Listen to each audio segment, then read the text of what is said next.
लेते हैं। और इसी बीच में पूज्य गुरुदेव का शुभ मंगल आगमन हो चुका है। सुंदर गुरु वंदना के साथ में हम सभी आज कथा के तीसरे दिवस में प्रवेश करेंगे। जय जय श्री राधे, हर हर महादेव, श्री शिवाय नमस्तुभ्यं। गुरुर् ब्रह्मा गुरुर्विष्णु गुरुर्देवो महेश्वरा गुरुर्साक्षात् परब्रह्म तस्मै श्री गुरुवे नमः। गुरु साथ है तो मुझे क्या फिक्र है, गुरु साथ है तो मुझे क्या फिक्र है। हे गुरुवर तेरी रहमतों का असर है, तेरा साथ है तो नहीं कोई चिंता ना अंधेरों का डर है, नहीं कोई चिंता ना अंधेरों का डर है। हे गुरुवर तेरी रहमतों का असर है, तेरा साथ है।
जय जय श्री राधे। सभी भक्तों को हर हर महादेव, सदा जय श्री कृष्णा, श्री शिवाय नमस्तुभ्यं।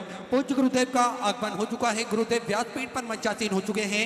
आप सबकी तरफ से व्यासपीठ को नमन करते हुए हम सबके प्रिय, हम सबके लाडले ठाकुर कल्लू जी महाराज के चरणों में नमन करते हुए, परम सत्य परम आदरणीय विश्वविख्यात पूज्य गुरुदेव के पावन चरणों को नमन करते हुए और आप सभी शिव भक्तों के चरणों में नमन करते हुए सुंदर आज कथा के हम सभी तीसरे दिवस में प्रवेश करेंगे। उससे पहले स्वागत का क्रम, जो हमारी संस्कृति है, हमारी सभ्यता है, इस क्रम में जुड़ते हुए जजमान परिवार श्री विवेक कुमार जी, श्रीमती विनीता कुमारी जी, एक बार सभी के लिए जोरदार ताली बजाकर स्वागत करें। और बड़ी ही सुंदर ये कथा चल रही है, भगवान भोलेनाथ की कथा हम सभी श्रवण कर रहे हैं। उससे पहले आप सभी को ज्ञात है किस प्रकार से सेवा का कार्य हम सभी को पूज्य गुरुदेव ने बताया, सिखाया और स्वयं भी सेवा के कार्यों से पूज्य गुरुदेव जुड़कर कार्य करते हैं, जिसमें प्रकृति की रक्षा के लिए मात्र 24 घंटे में लाखों करोड़ों वृक्ष भारत के विभिन्न राज्य और विभिन्न शहरों में पूज्य गुरुदेव के एक आह्वान से लगे। देखिए, आज जो जलवायु है उसको देखते हुए पूज्य गुरुदेव ने दूरदृष्टि रखते हुए पर्यावरण शुद्ध बना रहे, हमें शुद्ध ऑक्सीजन प्राप्त हो सके और हम सभी की जो आने वाली पीढ़ियां हैं वो सुधर सके, कहीं बीमारियों से दूर हो सके और हमारे स्वास्थ्य में लाभ प्राप्त हो सके। इसलिए पूज्य गुरुदेव ने प्रकृति के लिए वृक्षारोपण का जो संकल्प लिया, जिसपे हम सभी जुड़े, साथ में पूज्य गुरुदेव द्वारा निरंतर वृक्ष लगातार लगाए जा रहे हैं, जिससे प्रकृति की रक्षा हो सके। साथ में आप सभी को ज्ञात है कि भोजन भंडारा, जो कि पूज्य गुरुदेव के सानिध्य में कुबेर भंडारी की पावन धरा पर निरंतर सुचारू रूप से चलता है। विश्व की सबसे बड़ी और भव्य भोजनशालाओं में से एक कुबेर भंडारी की भोजनशाला, जो कि नियमित रूप से सुचारू रूप से चलती है, जिसमें प्रतिदिन लाखों सैकड़ों हजारों भक्त भोजन भंडारे का आनंद लेकर अपने जीवन को कृतार्थ करते हैं, आनंद में करते हैं। साथ में आप भी इस भव्य भोजनशाला की सदस्यता ग्रहण कर सकते हैं। मात्र 21,000 रुपए की स्वीकृति देकर जीवन पर्यंत तक आप इसके सदस्य बन सकते हैं। होता यह है कि 365 दिन में से एक दिन, साल में एक दिन आपके नाम से भी भोजन भंडारा कराया जाए, तो आप इस पावन पुनीत कार्य में जुड़कर अपना महत्वपूर्ण योगदान प्रदान कर सकते हैं, जिससे साल में एक दिन आपके नाम से भी भोजन भंडारा कराया जाएगा।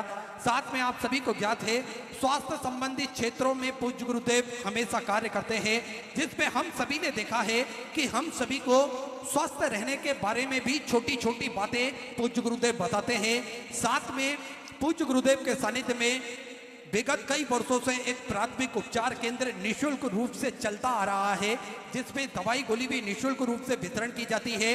और अब इस प्राथमिक उपचार केंद्र को भव्यता प्रदान करते हुए, नया स्वरूप प्रदान करते हुए, नया रूप प्रदान करते हुए इसे सर्व सुविधा युक्त हॉस्पिटल का एक नया रूप दिया है, जिसमें जिस हॉस्पिटल के अंतर्गत वेंटिलेटर की व्यवस्था हो, ऑक्सीजन की व्यवस्था हो, डायलिसिस की व्यवस्था हो या फिर ब्लड संबंधित व्यवस्थाएं हो, ये सारी व्यवस्थाएं इस हॉस्पिटल के अंतर्गत रखी गई हैं और ये सुचारू रूप से चालू कर दिया गया है। साथ में 2 एम्बुलेंस भक्तों की सुविधा के लिए 24 घंटे उपलब्ध रहती है। साथ में आप सभी को ज्ञात है, समय समय अनुसार स्वास्थ्य शिविर भी लगाए जाते हैं कुबेर भंडारी की पावन धरा पर, ताकि के भक्तों अपने स्वास्थ्य की जानकारी बड़े ही आराम से प्राप्त हो सके, अपने स्वास्थ्य संबंधित जानकारी बड़े ही आराम से वो प्राप्त कर सके। इसलिए स्वास्थ्य शिविर भी समय समय अनुसार लगाए जाते हैं।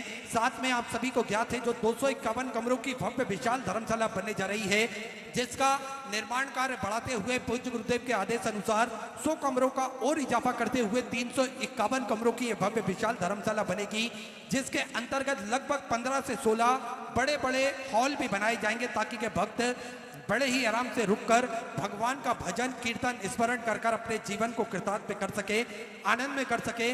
साथ में आप सभी को ज्ञात है कि इस धर्मशाला से जुड़ा हुआ एक कार्य और है, एक उद्देश्य और है पूज्य गुरुदेव का। निःशुल्क रूप से कन्या विवाह करे जाएंगे और आपको कोई विशेष दिन या विशेष मुहूर्त के लिए रुकने की आवश्यकता नहीं। प्रतिदिन कन्या विवाह उस धरा पर करे जाएंगे, जिसपे वर पक्ष वालों की, वधु पक्ष वालों की दहेज की, कन्यादान की व्यवस्था, उनके भोजन की, उनके रुकने की सारी व्यवस्थाएं पूज्य गुरुदेव के सानिध्य में रहेंगी। साथ में आप सभी को ज्ञात है कि गौ माता की सेवा जो कि प्रतिदिन सुचारू रूप से चलती है। देखिए, ये हम सभी का कर्तव्य बनता है कि गौ माता जो हमारी जननी है, जिसमें तो 33 कोटि देवी देवता विद्यमान है, विराजमान है, हम सभी को गौ माता की सेवा करना चाहिए। लेकिन किसी कारणवश हम गौ माता की सेवा नहीं कर पाते हैं, तो यहाँ पर भी गौ माता की सेवा होती है, वहाँ अपना महत्वपूर्ण योगदान अवश्य प्रदान करें और गौ माता की सेवा का एक दायित्व हम सभी अपने जीवन में उठाएं। तो 2 और गौशालाओं का निर्माण कार्य चालू कर दिया गया है। एक गौशाला तो सुचारू रूप से श्री विठलेश सेवा समिति के सानिध्य में सुचारू रूप से चल रही है। ऐसे सुंदर सेवा के प्रकल्प चलते हैं। देखिए, एक संकल्प और पूज्य गुरुदेव ने लिया है हम सभी के हित के लिए। पूज्य गुरुदेव ने संकल्प लिया है सभी सनातन धर्म के मानने वाले लोगों के गले में रुद्राक्ष हो, सभी सनातन धर्म के मानने वाले लोगों के घर के मंदिर में रुद्राक्ष हो और ये रुद्राक्ष का जल भोलेनाथ पर चढ़ाकर स्वतः ही रुद्राक्ष की महिमा को जान सके, स्वतः ही रुद्राक्ष के महत्व को समझ सके। इसलिए पूज्य गुरुदेव ने संकल्प लिया है कि सभी को निःशुल्क रूप से रुद्राक्ष वितरण किए जाएंगे और कुबेर भंडारी की पावन धरा, सिद्धपुर नगरी सीहोर की पावन धरा पर यह रुद्राक्ष निःशुल्क रूप से वितरण किए जाते हैं, जिसका किसी भी प्रकार का कोई शुल्क नहीं लिया जाता है और रुद्राक्ष आपको स्वतः ही जाकर वहां पर ग्रहण करना पड़ेगा। रुद्राक्ष ना ही कोरियर किए जाते हैं और ना ही किसी के द्वारा किसी के हाथ से भेजे जाते हैं। तो आप स्वयं कुबेर भंडारी की पावन धरा पर जाकर रुद्राक्ष बड़े ही आराम से निःशुल्क रूप से प्राप्त कर सकते हैं।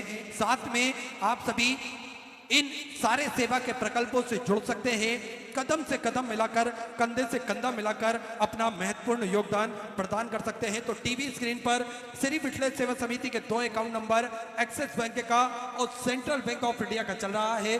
दोनों में से किसी भी अकाउंट में अपनी स्वराशि जमा कर अपना नाम व्हाट्सएप पर भेज सकते हैं। आइए हम सभी व्यासपीठ की शरण में चलते हैं। पूज्य गुरुदेव के सानिध्य में सुंदर आज तीसरे दिवस की कथा हम सभी श्रवण करेंगे। जय जय श्री राधे, हर हर महादेव, श्री शिवाय नमस्तुभ्यं।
जय श्री राधे। हमारे बीच में श्री बाबूलाल जी वारंडी, पूर्व मुख्यमंत्री एवं नेता प्रतिपक्ष झारखंड से पधारे हुए हैं। एक बार जोरदार ताली बजाकर स्वागत करें। और मैं निवेदन करना चाहूंगा, बड़े ही आदर और सम्मान से मंच पर पधारें, व्यासपीठ का पूजन करें, पूज्य गुरुदेव से आशीर्वाद प्राप्त करें। साथ में श्री आदित्य जी साहू, प्रदेश अध्यक्ष भाजपा से, बड़े ही आदर और सम्मान से आप भी मंच पर पधारें, व्यासपीठ का पूजन करें और पूज्य गुरुदेव से आशीर्वाद प्राप्त करें। एक बार जोरदार ताली बजाकर स्वागत करें।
काशी विश्वनाथ भगवान की दुर्गा महारानी की श्री गणेश जी महाराज की सरस्वती माता की गणपति सरकार की कुबेरेश्वर महादेव की महाकालेश्वर भगवान की भाष्य ज्ञान के शलाकया चक्षुरुन्मिलितं तस्मै श्रीगुरुवे नमः नमामि हृदय श्रीलाक्षिदेशैलाक्षिं कलामितं तत्तरभीष्व चित्तरभीष्वस्तवचलिजायते सुगन्धुना हृदय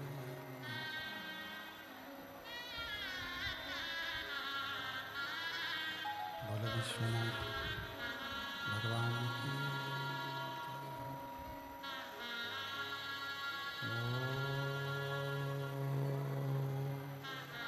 नमः शिवाय ओम नमः शिवाय ओम नमः शिवाय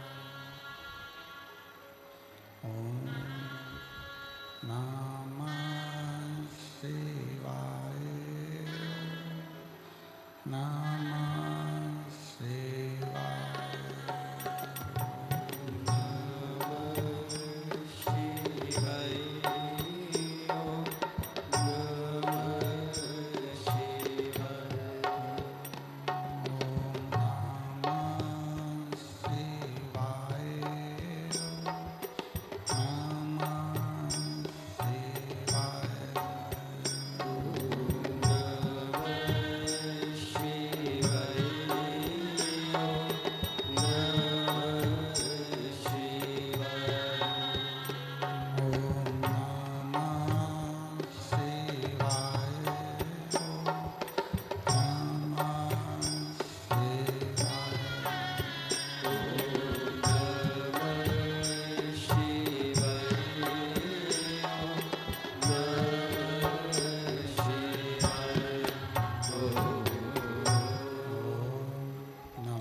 विश्वनाथ भगवान की, महाकालेश्वर भगवान की, बाबा वैद्यनाथ भगवान की, कुबेरेश्वर महादेव की, ओंकारेश्वर महादेव की।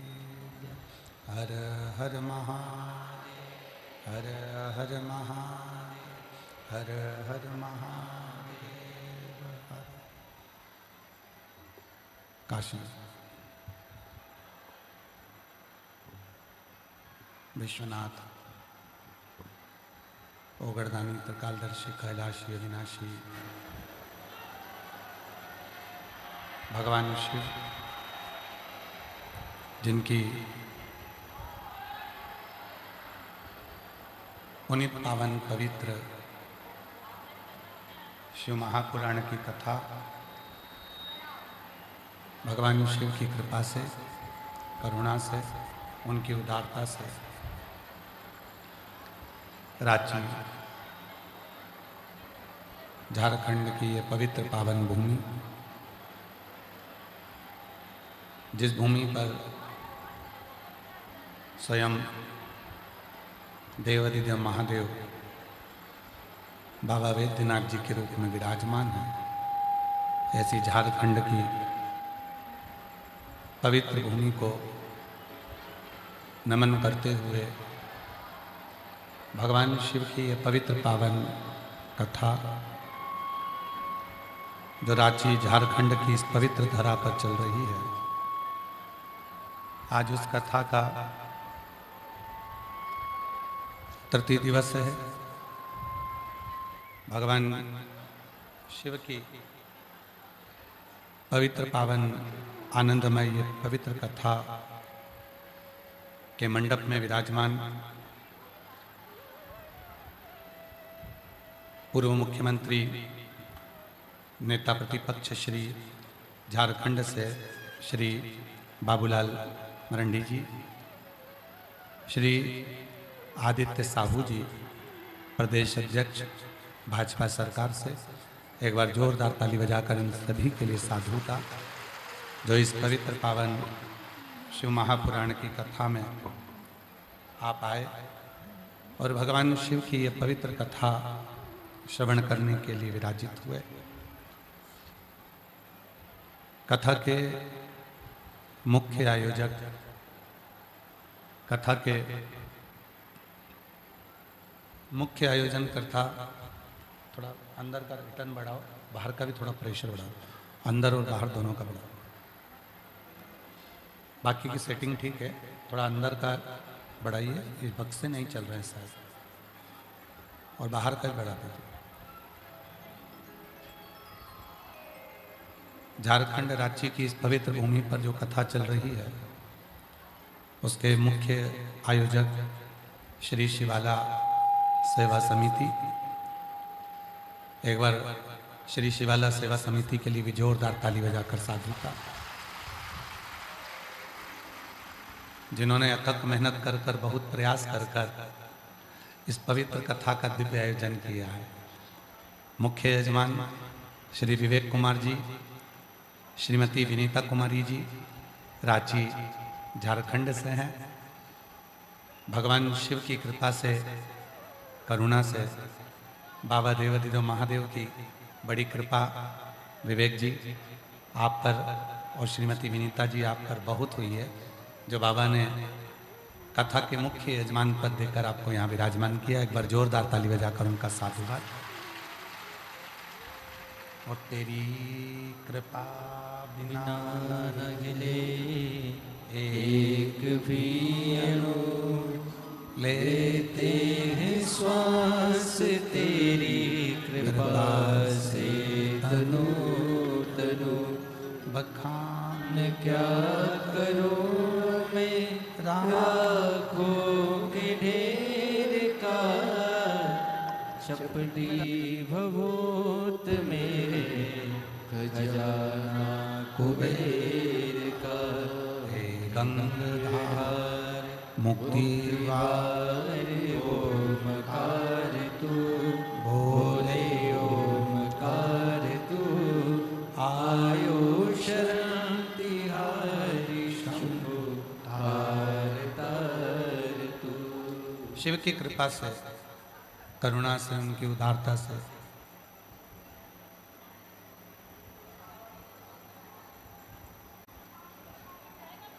रांची की ये पवित्र पावन भूमि, जहाँ भगवान शिव को प्राप्त करने के लिए, भगवान शिव को अपने भीतर विराजमान करने के लिए आप और हम यहाँ आए हैं।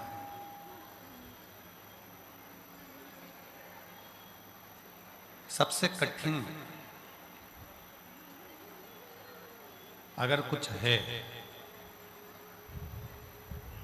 तो भगवान में अपने दिल को लगाना, अपने मन को लगाना।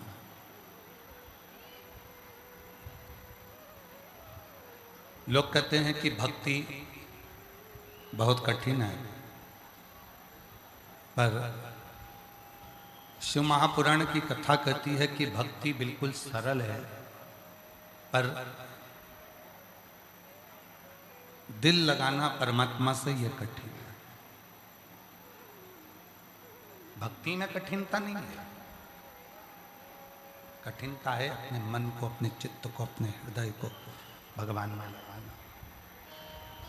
कठिनता है परमात्मा को अपने हृदय में बिठाना। कठिनता है, बाहर का भी बढ़ाओ, अंदर का भी बढ़ाओ। कठिनता है परमात्मा को अपने हृदय में विराजमान करना, दिल में विराजमान करना। हम और आप मंदिर तो जा रहे हैं, भगवान शिव की साधना भी कर रहे हैं, भगवान शंकर की आराधना भी कर रहे हैं, भगवान शंकर की भक्ति भी कर रहे हैं, पर अपने हृदय को, अपने दिल को, अपने मन को हम परमात्मा से जोड़ नहीं पा रहे। कठिन है परमात्मा से अपने मन को जोड़ना।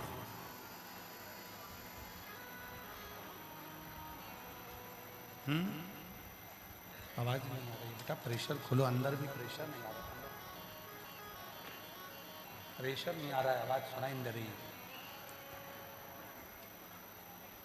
इस मन को, इस चित्त को, इस हृदय को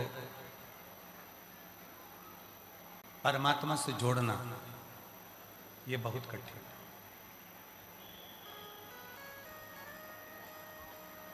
कौन से ग्राउंड में कथा चल रही है? जम के बोलो। Football ground.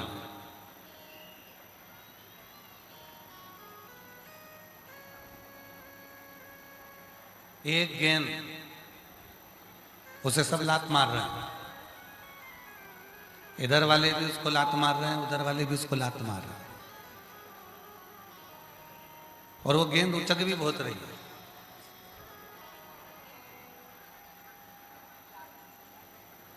फुटबॉल ग्राउंड है, फुटबॉल में लात मारी जा रही है, तो फुटबॉल यहां जा रही है, वहां जा रही है, उचक भी बहुत रही है। क्यों उचक रही है? क्यों लोग लात मार रहे हैं? क्योंकि वो अंदर से खाली है। अगर वही गेंद में पत्थर भर दिए जाए तो किसी की हिम्मत नहीं है कि कोई लात मार दे।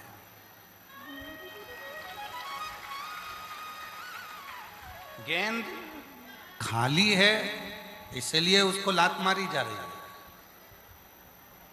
और जब उसमें कुछ भरा गया तो किसी की हिम्मत नहीं है कि कोई उसको उछाल दे, लात मार दे। फिर तो व्यक्ति की लात ही, पांव ही टूट जाना है, पर वो गेंद उचकना नहीं, उछलना नहीं। वो गेंद उछलेगी नहीं, वो गेंद बहुत दूर तक जाएगी नहीं, क्योंकि उसके अंदर कुछ भर गया। शिव महापुराण की कथा भी यही कहती है, जब तक तुम खाली हो तब तक दुनिया तुमको उछालती रहेगी, अपशब्द कहती रहेगी, ताना देती रहेगी, गाली देती रहेगी, कोसती रहेगी, आड़ा टेढ़ा बोलती रहेगी। और जिस दिन तुमने अपने अंदर शिव को भर लिया, फिर दुनिया की सामर्थ्यता नहीं है कि कोई तुमको ठोकर लगा दे।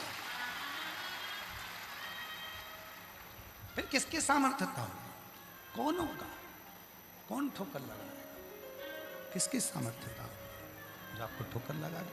किसकी सामर्थ्यता होगी जो आपको लात मार दे? तो कोई सामर्थ्यता किसी की नहीं है कि कोई लात मारेगा, कि कोई तुमको ठोकर लगाएगा।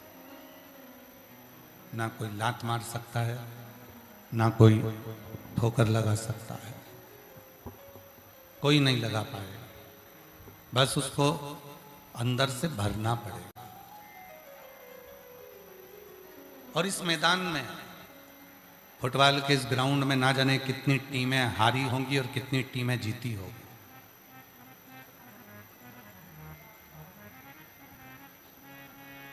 शिव महापुराण की कथा कहती है कि मैदान में हार गए तो एक ना एक दिन कभी ना कभी जीत जाओगे,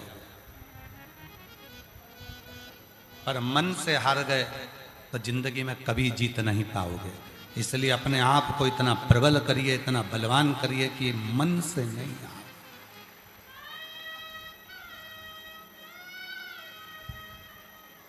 मन से मत हारो, मन को मजबूत रखिए, मन को प्रबल रखिए। कोई कह दे कि तुमसे ये नहीं बनेगा, तुम ये नहीं कर सकते, तुम्हारे बस का ये है नहीं, तुम नहीं कर पाओगे, ये तुम्हारे बस का नहीं है, तुम नहीं कर सकते, ये तुम नहीं कर पाओगे। उस समय कह देना कि दुनिया का कोई ऐसा काम नहीं है जिसको मैं नहीं कर सकता, दुनिया का ऐसा कोई काम नहीं है जिसको मैं नहीं कर पाऊंगा, सब कर सकता। मन की मजबूती ही हमारे जीवन को सुख प्रदान करती है।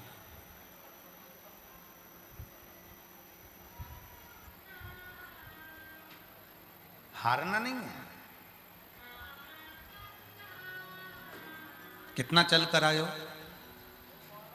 रोड पर गाड़ी लगाई है, पैदल पैदल पैदल पैदल चलते जा रहे हो।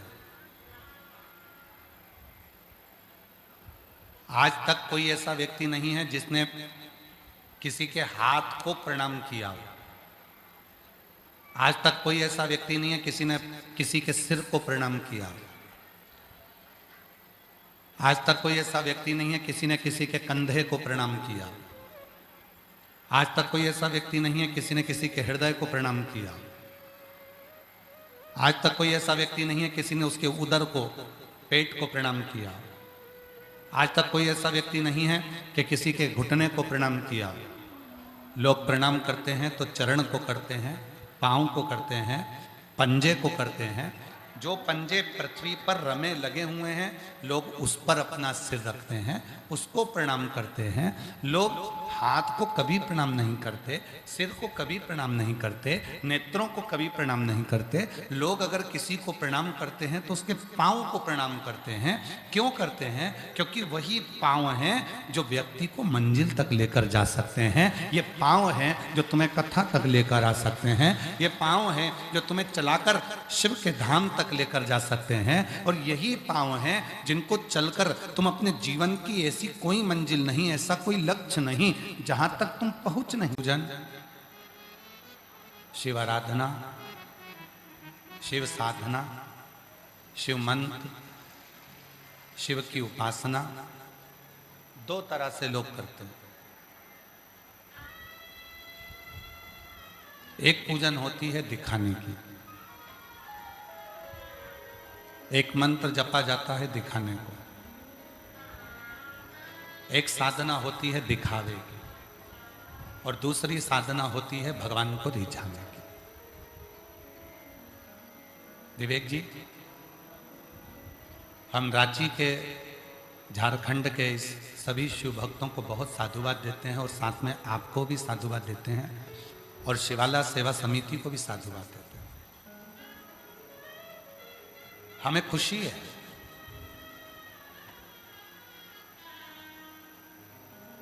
कि यहां कलश यात्रा निकली तो किसी कलश की कीमत नहीं लगाई गई।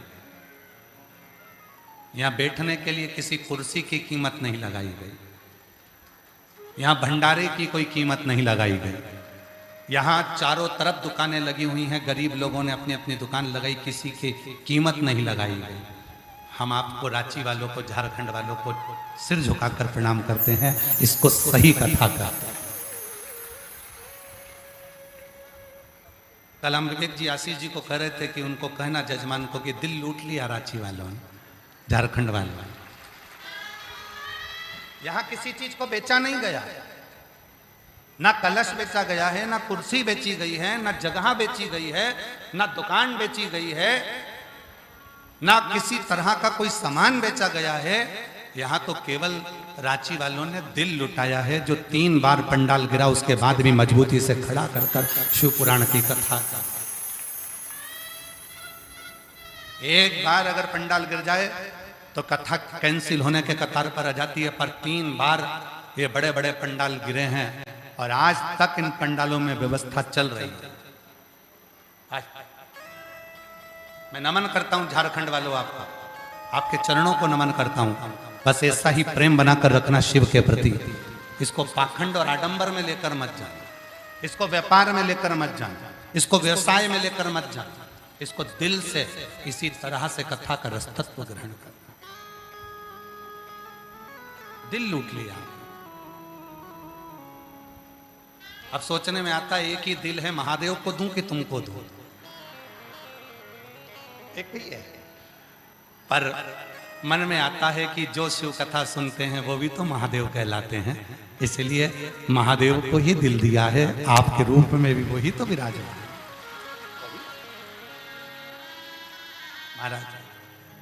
शिव तत्व को जिसने जाना है, भगवान शंकर को जिसने पहचाना है, भगवान शंकर की जिसने साधना करी है, भगवान शंकर की। और मैं रांची वालों को इस चीज के लिए भी धन्यवाद देता हूं, इतना पंडाल गिरने पर, पानी इतना बरसने पर कि पिड़ली पिड़ली तक पानी यहां पर भरा हुआ था, और उसके बाद भी तुमने दूसरे दिन भंडारा चालू कर दिया, भोजन चालू कर दिया, भक्तों को खिलाना चालू कर दिया। गजब।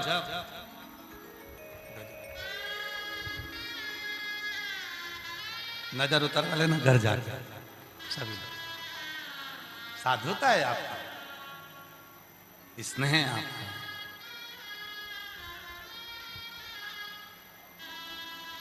और तेरी कृपा का क्या है भरोसा, कब किस पर हो जाए जरा सी हम पर कर दो, जरा सी हम पर कर दो। तेरी कृपा का क्या है भरोसा, कब किस पर हो जाए जरा सी हम पर कर दो, जरा सी हम पर कर दो। जिस पर भी हो गई तेरी कृपा करुणा, वो भव पार हुआ, भव पार हुआ। पापी हो चाहे उसका भी बाबा उद्धार हुआ, उद्धार हुआ। गिद्ध अजामिल गणिका जैसे तेरे मन को भाई, जरा सी हम पर कर दो, जरा सी हम पर कर दो। तेरी कृपा का क्या है भरोसा, कब किस पर हो जाए जरा सी हम पर कर दो, जरा सी हम पर कर दो। ये उसकी करुणा है। और जितने शिव महापुराण की कथा में आए हो, आप बाबा को धन्यवाद देना कि वो तुमको यहाँ लाकर बिठाए हैं, बिठाए हैं। हमारे यहाँ कहते हैं कि वो गाय का जो गोबर है वो जो गिरता है तो नीचे से धूल लेकर उठता है, उसी तरह एक बार जो भगवान शंकर की कथा में जाकर बैठता है वो कुछ ना कुछ लेकर ही उठता है, वो खाली नहीं उठता। बोल बम का नारा है, श्री शिवाय। वो आया है तो कुछ ना कुछ उसको मिलेगा, कुछ ना कुछ उसको प्राप्त होगा, ये निश्चित है। पर वो छूटे ना, उसकी भक्ति ना छूटे, उसका भजन ना छूटे, उसका स्मरण ना छूटे, उसका कीर्तन ना छूटे, उसका मंत्र जाप ना छूटे, उसका नाम जाप ना छूटे, उसका स्मरण ना छूटे।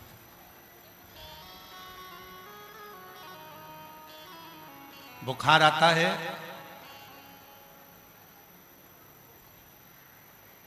पेट दुखता है, सिर दुखता है, शरीर में रोग आता है, सबसे पहले भगवान का मंदिर छूटता है। कितने लोग हैं जो बुखार में खाना छोड़ देते हैं, कितने लोग हैं पेट दुख रहा है तो भी डॉक्टर साहब से कह रहे हैं बहुत पेट दुख रहा है डॉक्टर साहब। डॉक्टर साहब ने दवाई दे दी, दवाई देने के बाद फिर पूछा मैं क्या खाऊं शाम को, तो डॉक्टर ने कहा प्राण मत खा जा। मतलब अभी भी उसको ये है कि पेट दुख रहा है तो भी मैं पूछ रही हूं कि शाम को क्या खाऊं। सिर दुख रहा है, आज मेरा सिर दुख रहा है मंदिर नहीं जाऊंगी, आज मेरा पेट दुख रहा है मंदिर नहीं जाऊंगी, आज जल चढ़ाने नहीं जाऊंगी, आज मेरा कंधा दुख रहा है मंदिर नहीं जाऊंगी, आज मेरी कमर दुख रही है नहीं जाऊंगी, आज मेरा पांव दुख रहा है नहीं जाऊंगी, घर में मेहमान आए मंदिर नहीं जाऊंगी, घर में बच्चा जन्म ले लिया 10 दिन की छुट्टी मंदिर नहीं जाऊंगी, कोई निपट गया मंदिर नहीं जाऊंगी, जन्म लिया तो मंदिर छूटा, मरा तो मंदिर छूटा, बीमार हुआ तो मंदिर छूटा, मेहमान आए तो मंदिर छूटा, कहीं गई तो मंदिर छूटा। अब विचार करिए इतने समय में जन्म लिया बच्चा तो खाना छूटा किसी का, बोलते जाओ जम के बोलो जरा रांची वाले, छूटा नहीं। कोई निपटा तो खाना छूटा, आग लगा के आए घर में पूरी सब्जी खाए, पड़ोसी बना के लाया खाओ खाओ खाओ खाओ सब खाए।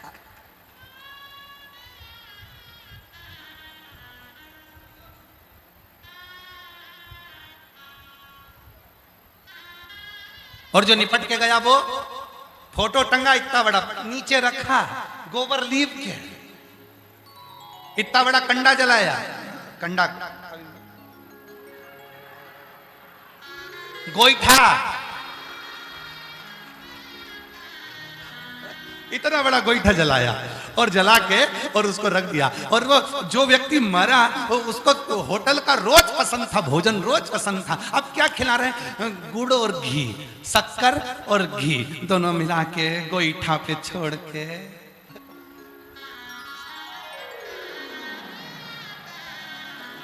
गोईठा पे छोड़, जन्म लिया बच्चा तो भोजन नहीं छूटा, कोई गया तो भोजन नहीं छूटा। जरा विचार करो कथा कितने दिन की है, 7 दिन। ब्रज में जो गोवर्धन पर्वत है जिसकी लोग परिक्रमा करते हैं वो कितने कोस का, 7 कोस। भगवान कृष्ण ने उस पर्वत को कितने दिन तक उठाया था, 7 दिन। भगवान कृष्ण ने जब पर्वत उठाया था तो उनकी उम्र कितनी थी, 7 वर्ष। दिन कितने होते हैं, रविवार सोमवार मंगल बुध गुरु शुक्र और शनि, कितने, 7। आपका और हमारा जन्म कितने दिन में हुआ, 7 दिन में। कोई रविवार को, कोई सोमवार को, कोई मंगल को, कोई बुध को, इन्हीं 7 दिन में सब पैदा हुए। मरोगे कितने दिन में, यही 7। शिव पुराण कितने दिन की, 7। और वही 7 दिन जीवन के मिले। रविवार को जन्म हुआ, सोमवार को बड़े हुए, मंगलवार को ब्याह हुआ, बुधवार को बच्चे हुए, गुरुवार को बीमार पड़े, शुक्रवार को हॉस्पिटल गए, शनिवार को निपट गए। 7 दिन पूरे हो गए, 7 दिन ऐसी। जन्म लिया भोजन नहीं छूटा, गए भोजन नहीं छूटा, मेहमान आए भोजन नहीं छूटा, बाहर घूमने गए भोजन नहीं छूटा, कमर दुखी भोजन नहीं छूटा, पेट दुखा भोजन नहीं छूटा। कुछ ना कुछ, रोटी नहीं खाएगी तो थूली खाएगी, थूली नहीं खाएगी दलिया खाएगी, दलिया नहीं खाएगी तो ब्रेड खाएगी, ब्रेड नहीं खाएगी तो बिस्कुट खाएगी, बिस्कुट नहीं खाएगी तो किसी ना किसी के प्राण खाएगी। तो छूटा कुछ नहीं, चल रहा छूटा कुछ नहीं छूटा। छूटा क्या, मंदिर। छूटा क्या, एक लोटा जल। छूटा क्या, भगवान का भजन। और भगवान क्या कहते हैं कि दुख में सुख में तुम मुझे छोड़ देती है। शिव पुराण कहती है जिसने मुझे नहीं छोड़ा, भगवान कहते हैं उसकी जिंदगी में कभी तकलीफ आती ही नहीं। छोड़ो ना, केवल एक मंत्र है, श्री शिवाय नमस्तुभ्यम। जो किसी भी अवस्था में घर में बच्चा जन्म ले तो भी इस मंत्र को जप सकते हैं, कोई चला गया तो भी मंत्र को जप सकते हैं, रजस्वला धर्म आ गया, नारी 5 दिन तक घर में काम नहीं करती, उस समय पर भी मंत्र को जप सकती है। एक मंत्र है, जब जन्म में, मरण में, परण में, जाते आते खाते पीते रहते, कहीं पर भी घूमते फिरते, जहां मर्जी पड़ जाए, जिस जगह मर्जी पड़ जाए, हॉस्पिटल में चाहे तुम्हारी मर्जी पड़े, गाड़ी में चाहे तुम्हारी मर्जी पड़े, जहां इस मंत्र का उच्चारण करा जा सकता है। और जितना मंत्र का उच्चारण करोगे उस समय पर मेरा शिव तुम्हारे ऊपर करुणा करना प्रारंभ कर देता है। ये वो मंत्र है, श्री शिवाय नमस्ते।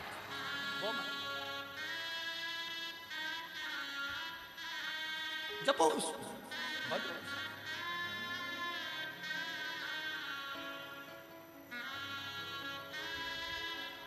जिसने जपा उसको सुख मिला, उसको आनंद की अनुभूति हुई। पर हम उस लक्ष्य तक नहीं पहुंचते। जैसे एक माँ अपने बेटे से कहती है, बेटा पढ़ ले, पढ़ो पढ़ो पढ़ो पढ़ो। आप भी कहती होगी बच्चों को, पढ़ो पढ़ो पढ़ो। पत्र है, हाँ भाई, पढ़ो पढ़ो पढ़ो पढ़ो, कहते पढ़ो। अब बेटे से कहा पढ़ो, बेटा पढ़ा। फिर बोला बेटा मम्मा पढ़ तो रहा हूं, पढ़ो। फिर माँ ने कहा पढ़ो, मम्मा पढ़ तो रहा हूं, पढ़।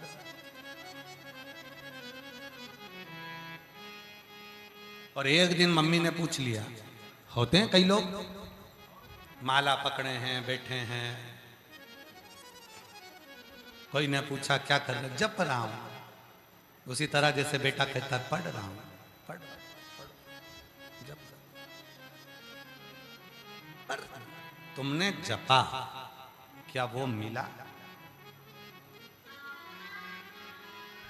क्या वो मिला?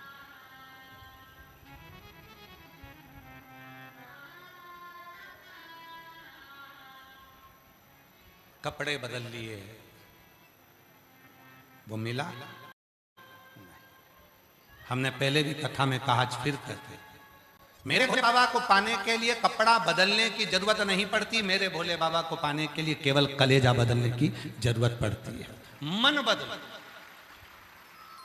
कपड़ा बदला, सोचा कि मैं ये कपड़े पहन लूंगा, ये वाले कपड़े धारण कर लूंगा, माला पहन लूंगा, जटा बढ़ा लूंगा, ढेर सारा चंदन लगा लूंगा, मुझे भगवान मिल जाएगा। ना ना ना, अपने भीतर को बदलो, अपने भीतर। हम भीतर नहीं बदल, हम उसी में कहें जैसे वो बच्चा, माँ कह रही है बच्चे से पढ़ो, बच्चा कहता मम्मा पढ़ तो रहा हूं।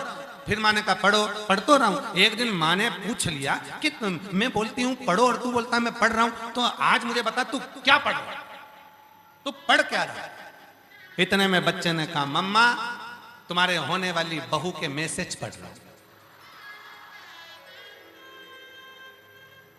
मम्मी ने उठाई चप्पल और जो धोना चालू कर कि मैं तुझे पढ़ाई की बात कर रहा हूं और तू मैसेज की बात कर रहा है।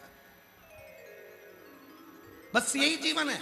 हम माला तो पकड़ें, हम कलर तो चेंज करें, हम कपड़े तो चेंज करें, हमने बाल तो बनाए, हमने चंदन तो लगाया है, हमने माला तो पहनी है, पर अपने मन को परमात्मा तक नहीं लगा पाए। अभी भी हम वही मैसेज पढ़ने में लगे हुए हैं, अभी भी हमारे चित्त को हम घुमाने में लगे हुए हैं, अभी भी हम हमारे चित्त को कहीं ना कहीं भरमाने में लगे हुए हैं, पर उस परमात्मा को पढ़ नहीं पा रहे, हम उस परमात्मा को जान नहीं पा रहे, हम उस शिव तत्व को जान नहीं पा रहे, हम राम और कृष्ण को जान नहीं पा रहे, हम भगवान की अविरल भक्ति को पहचान नहीं पा रहे। और शिव पुराण कहती है जिस दिन तुमने उस शिवलिंग के प्रति, भगवान के प्रति विश्वास को दृढ़ कर लिया, उस दिन तुम्हें परमात्मा को ढूंढने जाने की जरूरत नहीं पड़ेगी। परमात्मा तुम्हें ढूंढने के लिए आएगा, तुम्हें कहीं नहीं जाएगा, भगवान तुम्हें ढूंढने।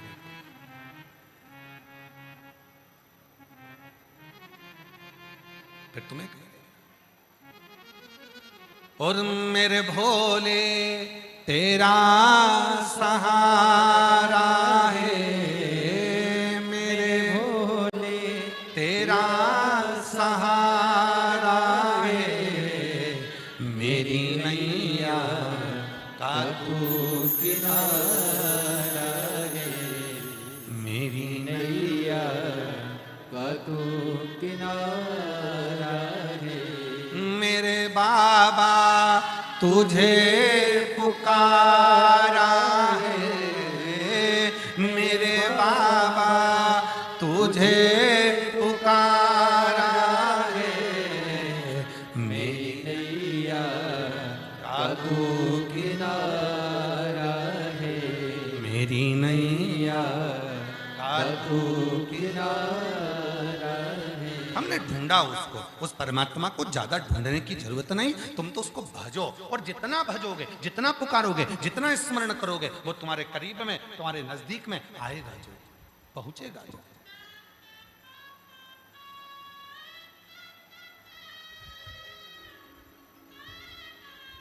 फुटबॉल ग्राउंड आने के लिए कितने सारे रास्ते हैं, हम तो सारे रास्ते पर नहीं गए। कितने हैं विवेक जी बता रहे? 4 हैं। एक इधर से होगा, अच्छा 2 इधर से हैं, एक इधर, एक इधर, एक इधर और एक इधर भी है। 4 रास्ते हैं।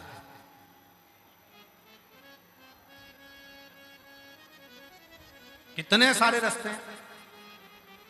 अब कोई रास्ता आधा किलोमीटर चलना पड़ेगा, किसी रास्ते पर तो गाड़ी ही चली जाएगी, और किसी किसी रास्ते पर 1 किलोमीटर चलना पड़ेगा, किसी किसी रास्ते पर कम से कम 1.5 किलोमीटर चलना पड़ेगा, पैदल पैदल पैदल पैदल, तब तुम कथा स्थल पहुंचो। जरा समझना बहुत। अब कोई उधर से आया तो भी कथा में पहुंचा, कोई इधर से आया तो भी कथा में पहुंचा, कोई इधर से आया तो भी कथा में पहुंचा, कोई उधर से आया तो भी कथा में पहुंचा। बस अंतर इतना है, किसी को पहुंचने में समय लगा, कोई को पहुंचने में रास्ता अच्छा नहीं मिला, कोई को पहुंचने में थोड़ा टाइम लग गया। उसी तरह जैसे जाने के 4-5 रास्ते हैं, बहुत सारे रास्ते हैं, जाना सबको कथा स्थल ही है, उसी तरह परमात्मा के पास जाने के भी बहुत सारे रास्ते हैं। कोई महाराज कहेगा ये करो, कोई महाराज कहेगा वो करो, कोई कहेगा ऐसा करो, कोई कहेगा वैसा करो। रोज मोबाइल खोलो, कहीं ना कहीं का तुम्हें रोज का ज्ञान देता मिलेगा। कोई कहेगा ऐसा करो, कोई कहेगा वैसा करो।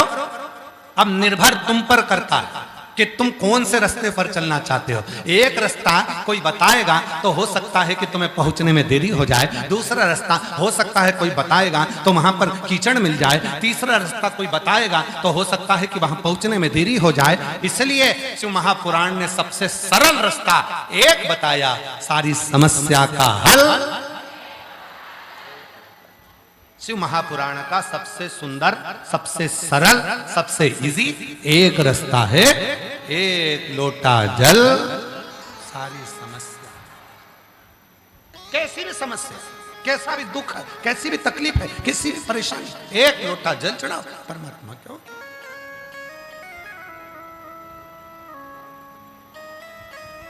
क्यों घबरा?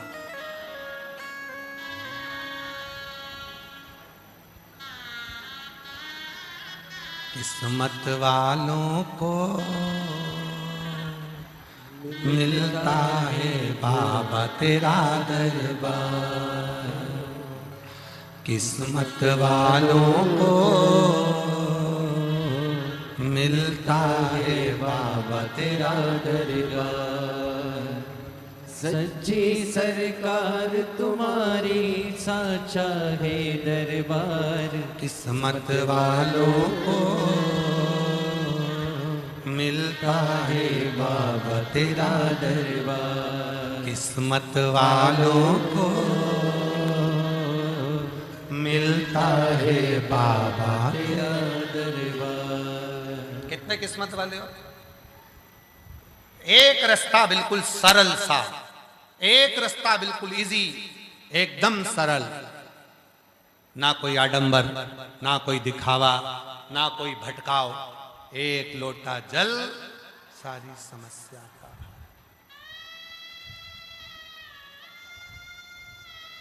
एक पत्र अच्छा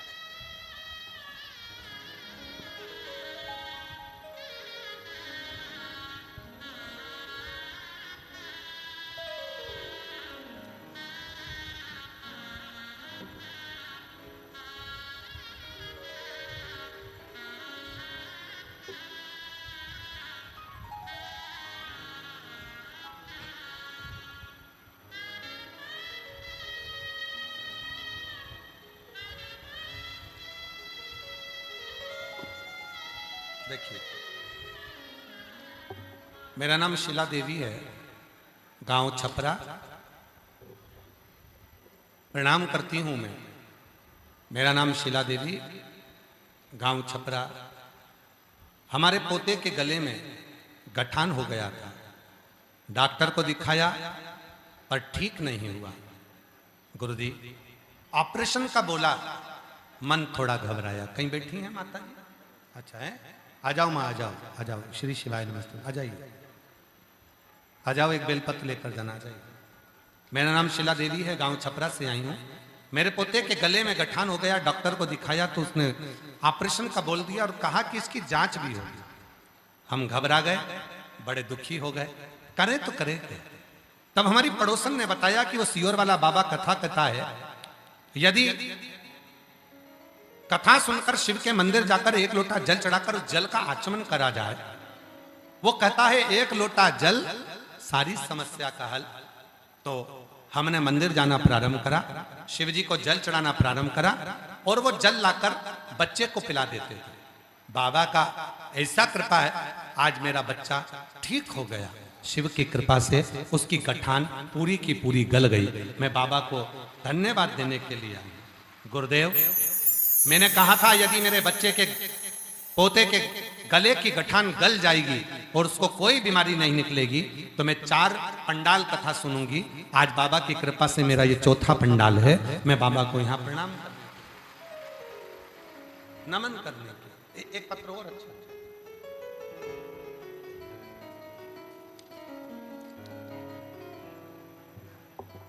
सरिता देवी पति पवन कुमार शिवपुरी हजारीबाग से आई हैं।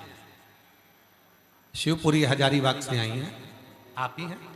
ऐसा हाथ हिला दे। हाँ, आ जाइए, आ जाओ। शिवपुरी हजारीबाग से आई हूँ सरिता देवी पति पवन कुमार। बाबा को प्रणाम।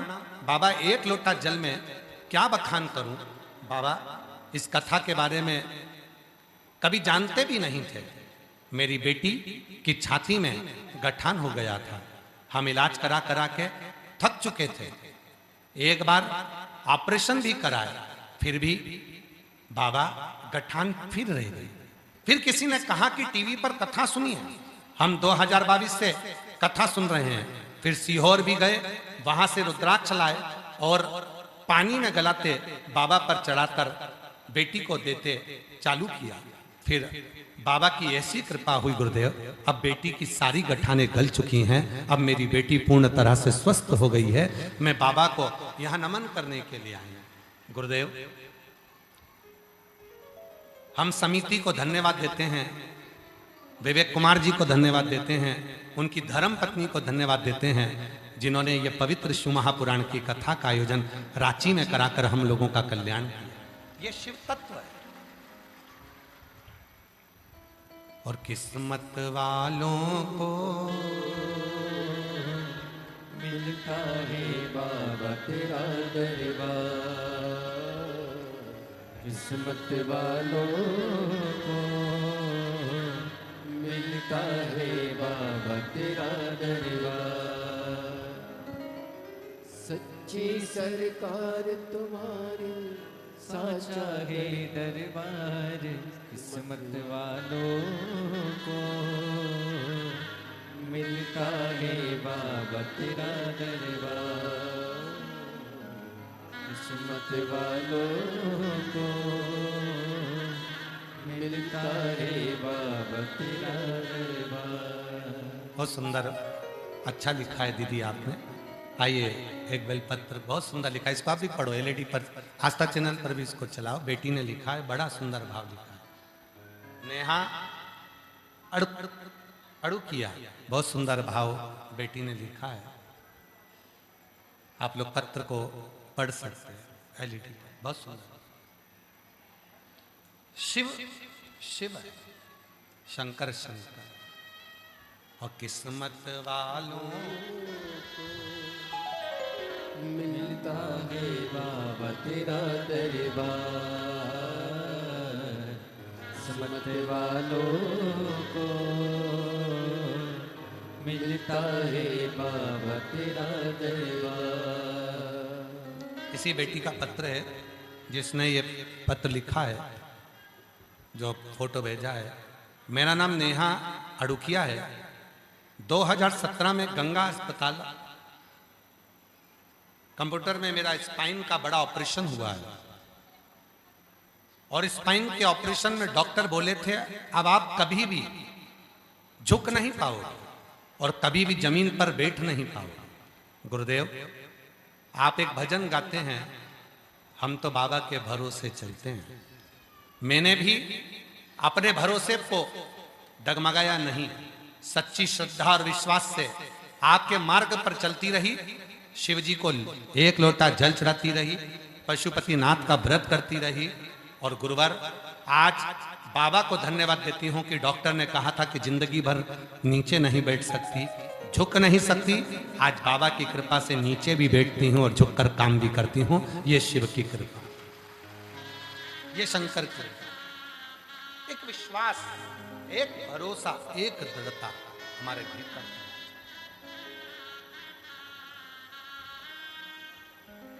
और जब विश्वास प्रबल होता है, जब भरोसा प्रबल होता है, जब दृढ़ता प्रबल होती है, तब जीवन का सारा सुख हमारे सामने होता है।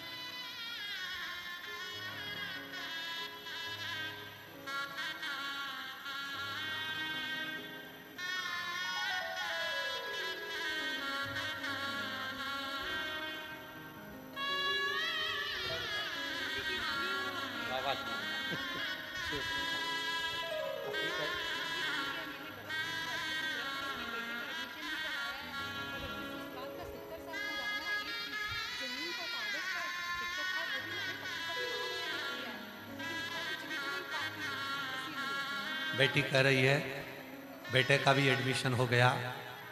हमारे ससुर का एक बहुत पुरानी जमीन का कोई केस था, वो अटका हुआ था। बेटी कह रही है वो भी पशुपति व्रत से पूर्ण होकर 70 साल पुराने केस को जीत लिया। ये शिव की कृपा है, बाबा की। किस्मत वालों को मिलता है बाबा तेरा दरबार, किस्मत वालों को मिलता है बाबा तेरा दरबार। सच्ची सरकार तुम्हारी, सच्चा है दरबार, किस्मत वालों मिलता है बाबा तेरा दरबार, किस्मत वालों को मिलता है बाबा तेरा दरबार। ये शिव की उदारता है, ये शंकर की करुणा, ये शिव की करुणा। और जब तक शिव की करुणा नहीं होती है, शंकर की कृपा नहीं होती है, जब तक शिव की करुणा नहीं होती, शंकर की कृपा नहीं होती, तब तक दुनिया का कोई कार्य सफल होता ही नहीं। कितना विश्वास है तुम्हें अपने भगवान शिव पर?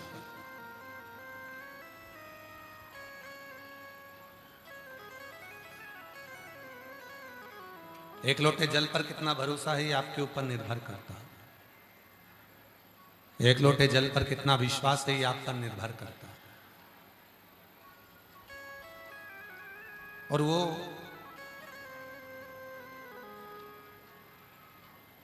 जिस शिवलिंग की आप आराधना करते हो, आपके घर में जो शंकर का शिवलिंग है, या आपके घर के पास में जो शंकर का मंदिर है उसमें जो शिवलिंग है, उसकी जो साधना करते हो, आराधना करते हो, उसको हल्के में मत लो।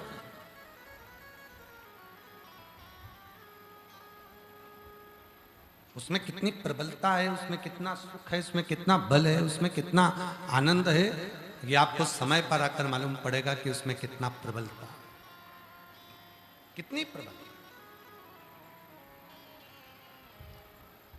भगवान विष्णु स्वयं ब्रह्मा जी से कह दिए, ब्रह्मा जी को समझाया भगवान विष्णु ने, ब्रह्मा जी को कहा कि ब्रह्मदेव तुम इस शिवलिंग को तुम सरल समझ रहे,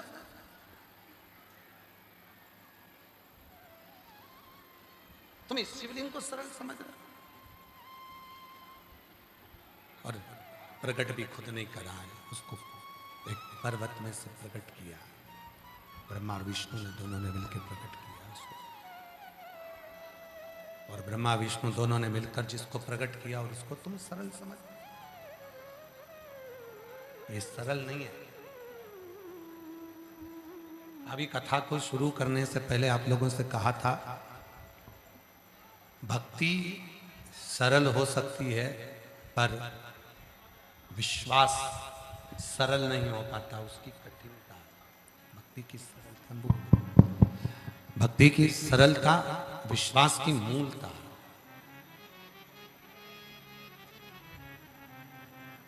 भरोसा कठिन है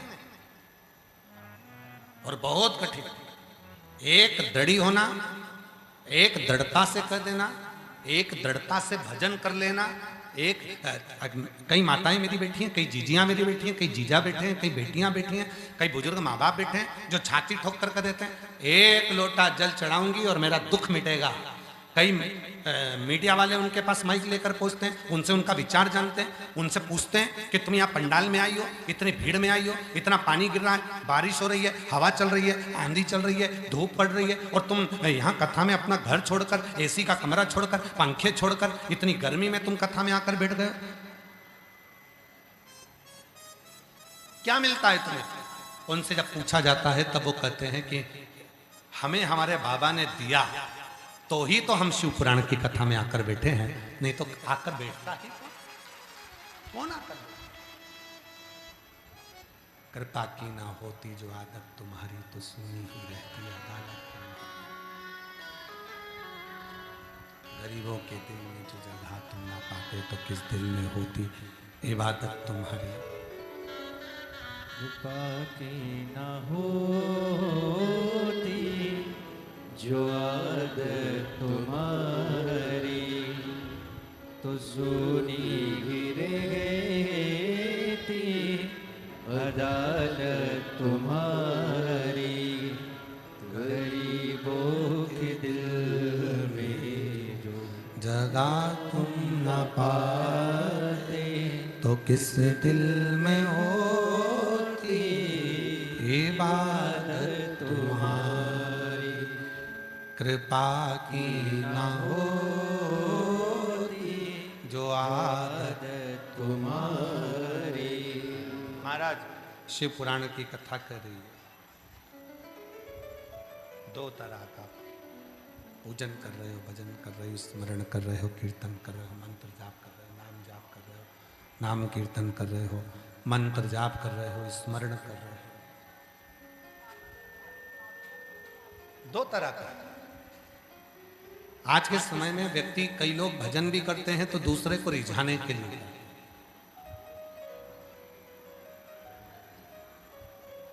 जप भी करते हैं तो दुनिया को दिखाने के लिए करते हैं।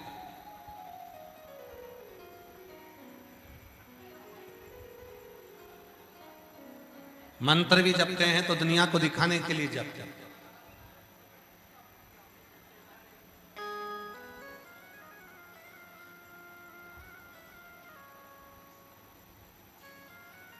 एक होता है दुनिया को दिखाने के लिए जप करना, तप करना, मंत्र जपना, पूजन करना, साधना करना, भजन करना, और एक होता है उस ईश्वर के लिए, उस परमात्मा के लिए, उस भगवान के लिए, उस शिव के लिए मंत्र, साधना, तप, भजन, स्मरण सब करना।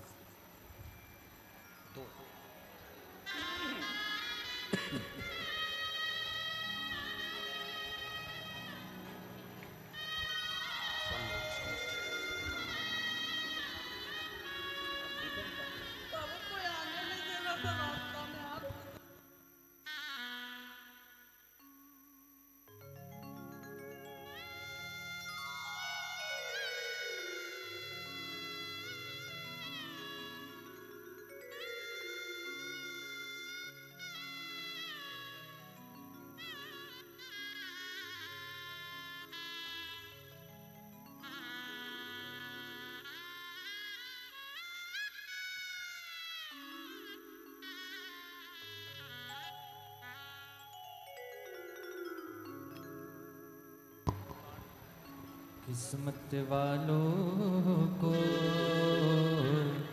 मिलता है बाबा तेरा दरबार।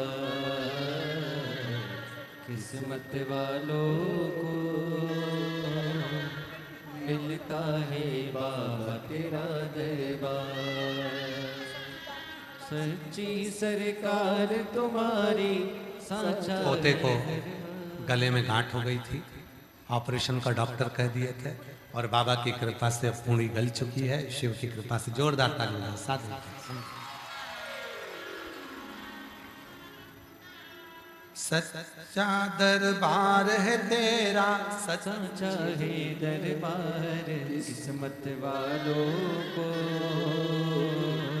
मिलता है बाबा तेरा दरबार, किस्मत वालों को मिलता है बाबा तेरा दरबार। विश्वास शिव के प्रति, भरोसा भगवान शंकर के प्रति, वो मूल।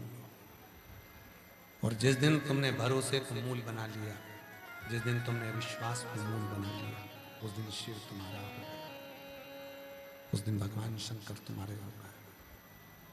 हम विश्वास को मूल नहीं बना पाते, हम भरोसे को मूल नहीं बना पाते।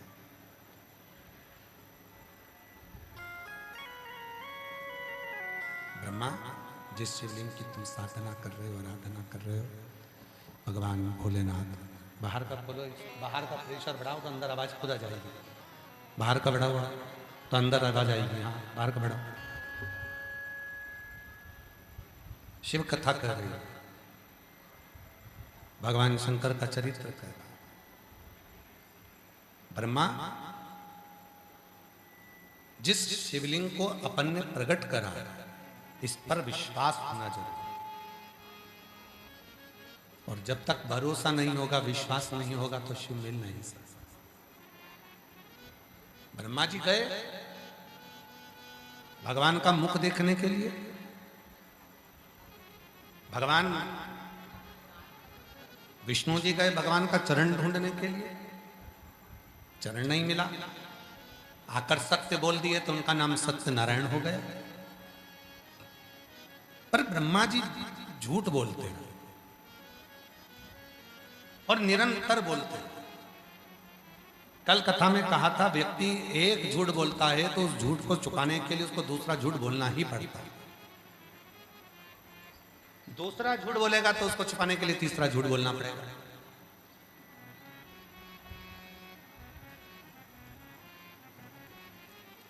तीसरा झूठ बोलेगा तो उसको चौथा झूठ बोलना पड़ेगा। और एक दिन ऐसा आता है कि वो झूठ के चक्कर में नरक में जाकर गिर ही जाता है। कितना सुंदर प्रसंग है। एक गांव में एक बड़े विद्वान महाराज रहते थे, बहुत विद्वान। पूरे गांव के लोग कहते थे कि अगर ये महाराज मरेंगे ना, इतने इतने भजन करते, इतना भजन करते, इतना भजन करते, ये मरेंगे तो सीधे स्वर्ग जाएंगे। अब मालूम पड़ा वो महाराज जी मर गए, ऊपर गए तो उनको नरक में भेज दिया। और नरक में उनके सारे पहचान वाले वहीं थे। सारे गांव के लोग देख लिए, महाराज तुम और वो भी नरक में। तुम तो इतने विद्वान थे, तुम तो इतने ज्ञानी थे, तुम्हारे पास तो दिन भर तुम भगवान का स्मरण करते थे और तुम तो लोगों को कथा सुनाते थे, तो तुम ये नरक में क्या कर रहे हो? महाराज जी बोले, मैं नरक कभी नहीं आता, मेरी पत्नी के चक्कर में आया। तो पत्नी के चक्कर में क्यों नरक में आ गए? पत्नी के चक्कर में इसलिए नरक में आ गया, वो रोज सुबह तैयार होकर मेरे सामने आती थी और रोज मुझसे पूछती थी मैं कैसी लग रही। तो इसमें नरक आने की कौन सी बात है? अब रोज मुझे झूठ बोलना पड़ता था कि तू अच्छी लग रही है, बस इसीलिए मुझे नरक। आधे से ज्यादा एक झूठ को छुपाना है, फिर झूठ बोलना है, फिर झूठ छुपाना है, फिर झूठ बोलना है, फिर झूठ छुपाना है, फिर झूठ बोलना है। तो वो झूठ निरंतर चलता रहा और परमात्मा दूर हो गया। परमात्मा दूर।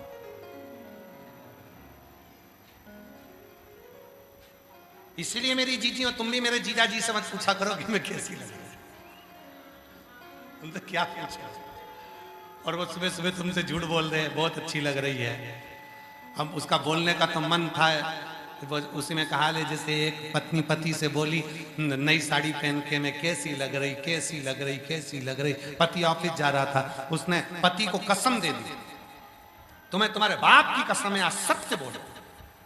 अब उसने भी सोच लिया अब सत्य तो बोलना है, बाप की कसम दी है तो बोल ही दूं। उसने कहा बताओ मैं कैसी लग रही? तो पति बोला ऐसी लग रही जैसे हरी घास में भैंस चल रही। अब उसको तो गुस्सा आया। अब पत्नी बोली तुम मेरे लिए इतना गंदा बोले, कम से कम झूठा ही बोल देते। तो पति बोला तो तूने तो मेरे बाप की कसम दी कि सत्य बोलना, तो बोल दिया मैंने सत्य। शिव सत्यम शिवम सुंदरम। मेरे भोले बाबा सत्य की मूर्ति हैं। उन्हें तुम्हारे आडंबर से, तुम्हारे दिखावे से, तुम्हारी दुनियादारी से उसको कोई मतलब नहीं, कोई मतलब, उसे कोई मतलब। उसे तो केवल एक मतलब, तू समर्पित होकर पूर्ण समर्पण के साथ मेरे पास आया है, मतलब तू मेरा है, उसके सिवाय मुझे कोई मतलब नहीं। तो पूर्ण समर्पण के साथ मेरे पास आ गया, मेरा, अब मुझे कोई मतलब नहीं। किसी तरह का टेंशन, किसी तरह का मतलब।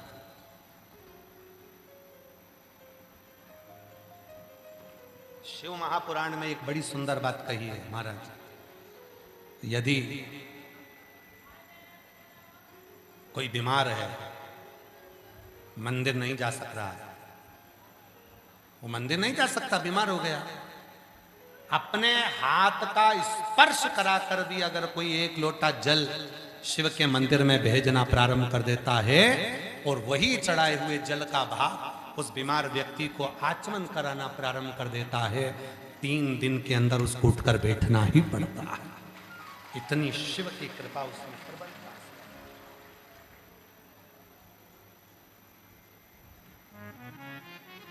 क्यों गुरुजी, क्या हाथ का इतना असर पड़ता है?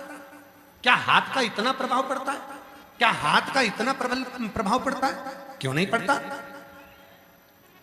आप में से कई मेरी जीजियां बैठी हैं, कई जीजा बैठे हैं, कई बेटियां बैठी हैं, कई बेटा बैठे हैं, कई बुजुर्ग मां बाप बैठे हैं।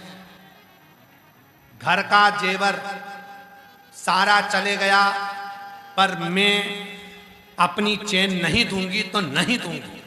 किसी ने पूछा इस चेन में क्या है? ये मेरी पिताजी ने दी थी अपने हाथों से। मतलब पिताजी का हाथ उस चेन में लगा तो वो चेन इतनी वीआईपी हो गई कि मैं उस चेन को दे नहीं सकती, चाहे तुम सब ले जाओ। हाथ लगने का इतना प्रभाव है, चेन कीमत वाली हो गई।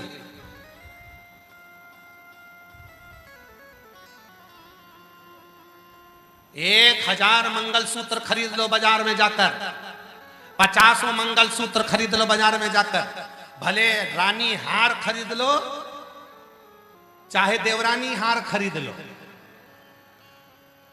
रानी हार बड़ा होता है, देवरानी हार छोटा होता है। तुम लोगों ने शादी में देखा होगा, एक हार होता है देवरानी हार, जिसको एकदम फिट करके पहनाया जाता है। वो देवरानी हार इसलिए पहनाया जाता है कि अब तेरे घर में देवरानी आ रही है, ऐसी गला कसेगी तेरे जा। देवरानी रानी हार थोड़ा बड़ा होता है कि आराम से जब तक कोई नहीं तब तक तुम रानी, और जिस दिन आई देवरानी तो एक रानी हार, एक देवरानी। तुम 1000 रानी हार खरीद लो, 50 देवरानी हार खरीद लो, चाहे तुम्हारी मर्जी पड़े 50 तुम हार बना लो, चाहे 50 चेन बना लो, और चाहे तुम 50 लंबा मंगलसूत्र, उससे छोटा मंगलसूत्र, उससे छोटा मंगलसूत्र, 5 पत्ती का मंगलसूत्र, 10 पत्ती का मंगलसूत्र, ये सारे मंगलसूत्र तुमने जो खरीदे हैं ये उतने कीमत वाले नहीं हैं जितना कीमत वाला शादी के मंडप में पति ने जो अपने हाथों से पहनाया, वो मंगलसूत्र की कीमत सबसे प्रबल है। क्यों? उसमें मेरे पति का हाथ लगा है। हाथ लगा तो मंगलसूत्र की कीमत है। भले वो रानी हार, देवरानी हार, किसी हार की कीमत नहीं, परंतु उस मंगलसूत्र की, फिर मैंने 50वां मंगलसूत्र खरीदे, उसकी कीमत नहीं, पर वो मंगलसूत्र जो मेरे पति ने पहनाया, वो मंगलसूत्र मेरे पति के हाथ का है। पहला मेरे पति के हाथ का मंगलसूत्र मेरे गले में आया, फिर भले हम करोड़पति बन गए, धनपति बन गए, 50 ले लिए, 10 ले लिए, 20 ले लिए, उसकी इतनी कीमत नहीं है जो पति के हाथ से, भले उस परिस्थिति में, भले गरीब परिस्थिति में, भले बेकार परिस्थिति में वो मंगलसूत्र मेरे गले में आया था, पर वो मेरे पति के हाथ का है, वो मंगलसूत्र मूल है। उसी तरह शिव महापुराण की कथा कहती है, शंकर को चढ़ने वाला जल किसके हाथ से चढ़ रहा है, कौन हाथ लगाकर भेजा है, ये बेलपत्री किसके हाथ से मिल रही है, कौन लाकर दिया है। शिव जी पे चढ़ा हुआ बेलपत्र हमारे पास आया, वो हाथ मूल है, और उस हाथ का स्पर्श हुआ तो जीवन की सार्थकता मूल बन जाती।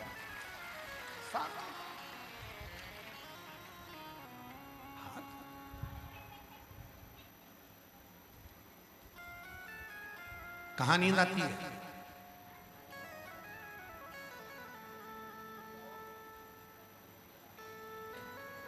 शादी में डिस्को होता रहता है, शादी में महिला संगीत होता रहता है, डिस्को होता है, डीजे बजते हैं, बैंड बाजे बजते हैं, नगाड़े बजते हैं, शादी में डिस्को होता है, बहुत सारा लोग नाचते हैं। नींद आती है क्या वहां पर? जम के बोलो जरा। नहीं आती।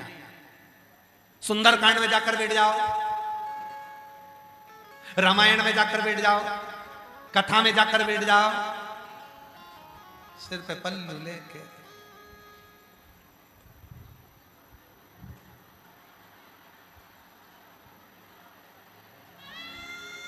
वो पड़ोसन ने उठाया, सो रही है? तो फिर ऐसी ऐसी क्या कर रही? कहीं नहीं, भोलेनाथ जी भाग रहे थे तो बुला रही थी। बाबा भाग रहा है, बुला रहा है।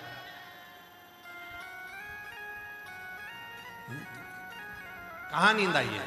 छोटा बच्चा पड़ोसी के यहां खेलता है, सोता नहीं है। छोटा बच्चा पड़ोसन के यहां जाएगा, खेलेगा, सोएगा नहीं। छोटा बच्चा पूरे मोहल्ले में जाएगा, खेलेगा, सोएगा नहीं। पर वो छोटा बच्चा जैसे ही मम्मा की गोद में आएगा, माँ की गोद में आएगा, और माँ की गोद में आके जैसे ही लेटा और माँ ने उस पे हाथ रखा, और वो बच्चे को धीरे से बिना खाए पिए, कुछ नहीं खाया पिया, तो भी बस माँ की गोद में उसको नींद आना प्रारंभ हो जाती है। उसी तरह नींद अगर सही आती है तो परमात्मा की गोद में ही आती है, श्री हरि की गोद में ही आती है। शिव की कथा को स्मरण में, भक्ति में, भजन में, मन पर जाप में, नाम जाप में, स्मरण में नींद आती ही आती है। भगवान के भजन में नींद आएगी, बाकी के कहीं पर नहीं आएगी। भगवान के भजन में कहीं नहीं आएगी। नींद आ रही है भगवान की भक्ति में।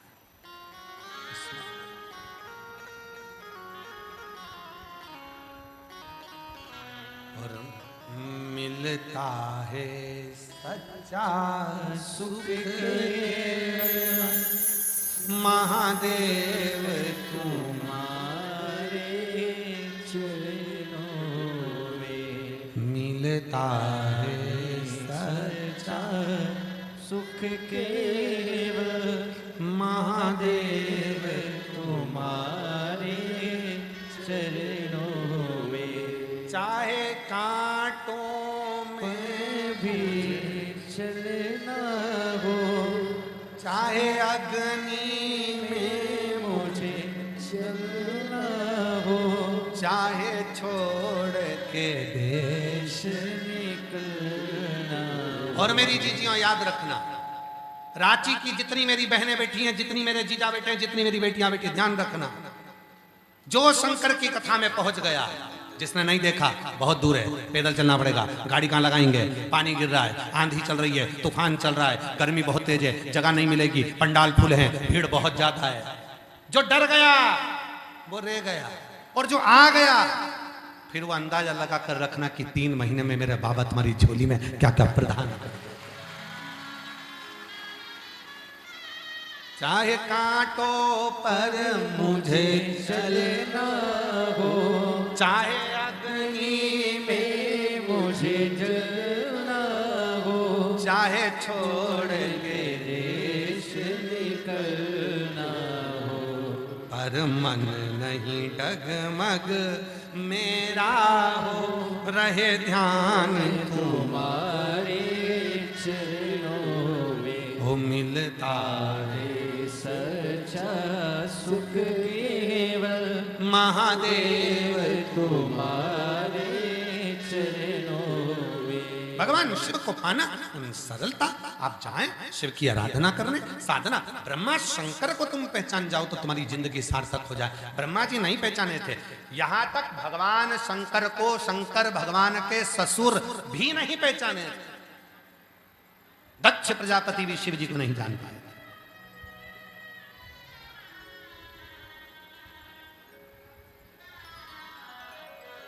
शिव को पहचानना कठिन।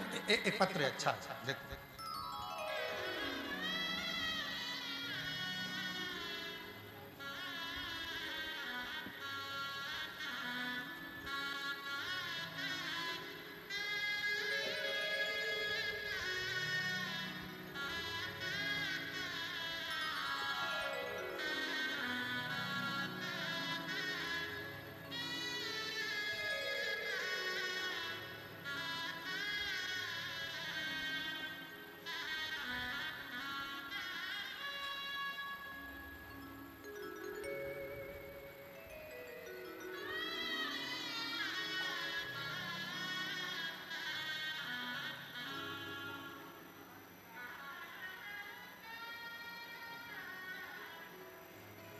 मेरा नाम रंजू देवी, उम्र मैं रांची जिला आदर्श नगर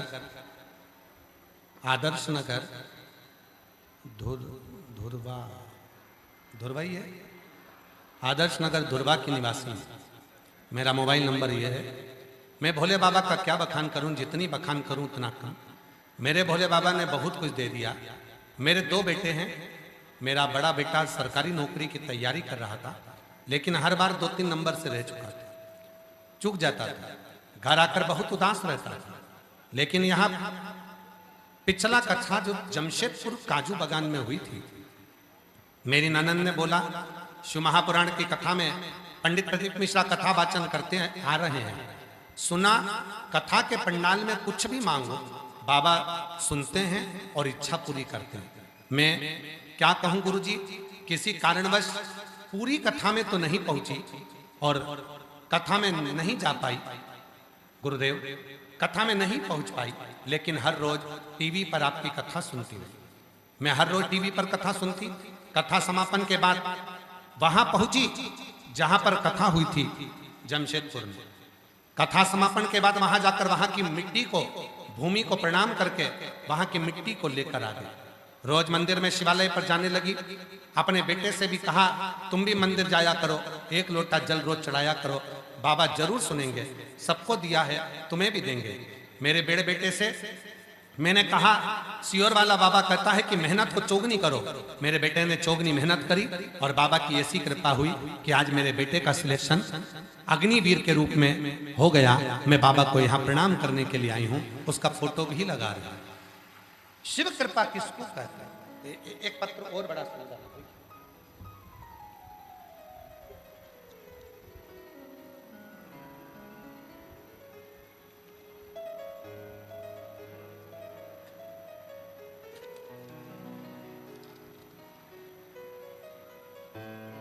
आशीष कुमार साहू, श्वेता साहू, ग्राम और माझी है, ग्राम और माझी। कहीं बैठी हो तो हाथ हिला सकती हैं। आशीष कुमार साहू, श्वेता साहू, ग्राम और माझी, जिला रांची, झारखंड से हैं। मेरा मोबाइल नंबर ये है। मैं प्रणाम करती हूँ। गुरुदेव हमेशा टीवी पर कथा सुनते थे। कथा सुनने की वजह थी हमारी शादी को कई साल निकल गए थे पर औलाद का सुख नहीं था। सारे डॉक्टरों का इलाज कराने के बाद भी हमें औलाद नहीं हुई। तब किसी के कहने पर हमने टीवी पर कथा सुनना प्रारंभ करी और बाबा से विनय करना प्रारंभ करा। कथा सुनने के लिए बाबा के पंडाल गए और बाबा की ऐसी कृपा हुई, बाबा की कृपा से मेरे गर्भ से 2 बार पशुपति व्रत करे और 2 बार सफेद आंकड़े की जड़ बांधी। तो बाबा की कृपा से मेरे घर में 2 बच्चों ने जन्म लिया, एक सात्विक, एक सानवी, एक बेटा, एक बेटी ने कई वर्षों के बाद जन्म लिया। मैं बाबा को यहाँ प्रणाम करने के लिए आई हूँ, शिव को नमन करने के लिए आई। कहीं बैठे हो तो हाथ हिला सकते हैं। कहीं बैठे हैं? अच्छा, एलईडी के पीछे हैं, दिख नहीं रहे होंगे। आ जाइए, आ जाइए, आ जाओ। और जो जैसी भावना वो वैसा ही फल पाया, नहीं खाली उसे लौटाया, वो मन ही मन हर्षाया, कर दिया माला माल काशी वाले ने, लौटा दिया भंडार काशी वाले। शिव के भजन का चित्त स्मरण, एकाग्र चित्ता में जो सुख है वो सुख कहीं नहीं। शिव पुराण कहती है माता,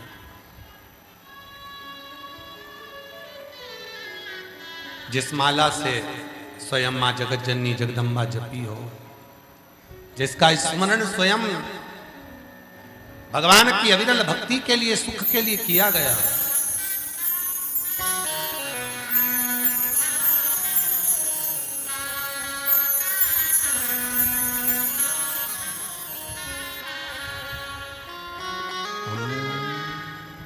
मुझे ला दो भजन वाली वही माला, मुझे ला दो भजन वाली वही माला, जाके रटने से मिले डमरू वाला, जाके रटने से मिले डमरू वाला, मुझे ला दो भजन वाली वही माला, मुझे ला दो भजन वाली वही माला, मुझे ला दो भजन वाली वही माला, मुझे ला दो भजन वाली। दोनों हाथों से ताली से बात कर रहे हैं।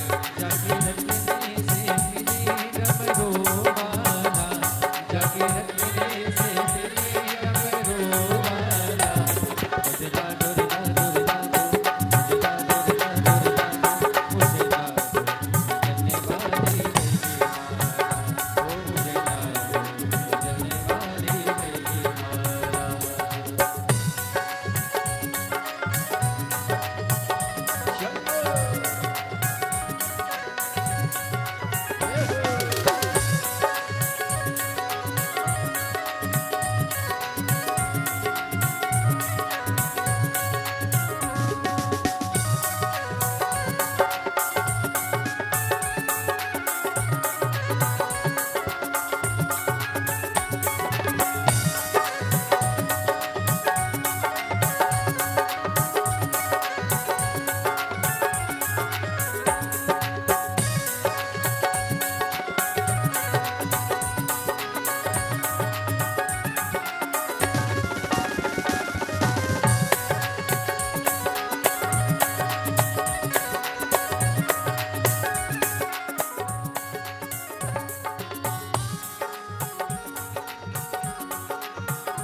उसे मिल गए